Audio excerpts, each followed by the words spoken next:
I'm Jonathan Brumley, and I'd like to invite you to FDIC this year, where I'll be presenting my class, Attack of the 2.5, A Case for a Bigger Handline. The 2.5 is only for defensive fires. If you're going to deploy it, make sure that you put it on the ground in a big loop and sit on the thing. We just don't have the staffing in our system for that line. I don't know why you pull the 2.5 when you can just pull multiple 1 3/4. Perhaps these statements sound familiar to you as well. Pre-connected 1 3/4 lines are the bread and butter of the American Fire Service. Their ease of use, mobility, and general effectiveness have left many believing that there is little reason to deploy anything different.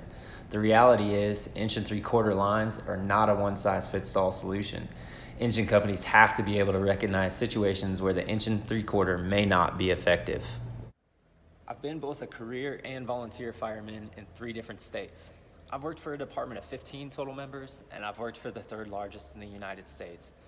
What this journey has taught me is that there's a need for the 2.5-inch handline, and it doesn't matter what size the department is either.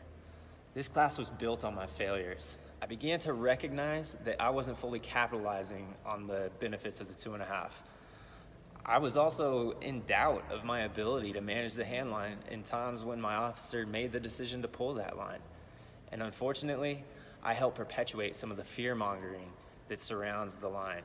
This class will help change some of those perceptions.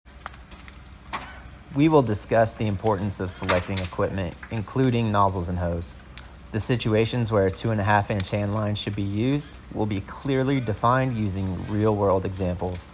The size and type of fire should dictate which lines are pulled, not the comfort level of the first arriving company.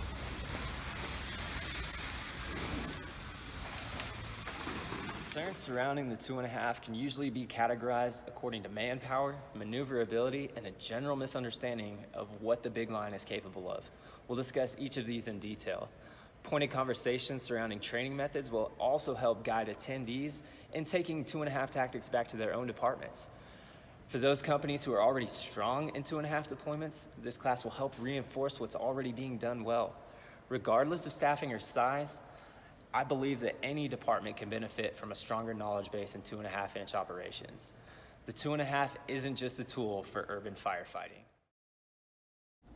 Hose and nozzle packages should capitalize on high volume and low pressures. Couple that with specific training and intentional deployment methods, and the fireground will look far different than the punitive evolutions we remember from Academy. So please join me as we discuss fire attack in my class, Attack of the 2.5, A Case for a Bigger Handline. Myself and thousands of other industry professionals will be in Indianapolis in April for FDIC. I hope to see you there.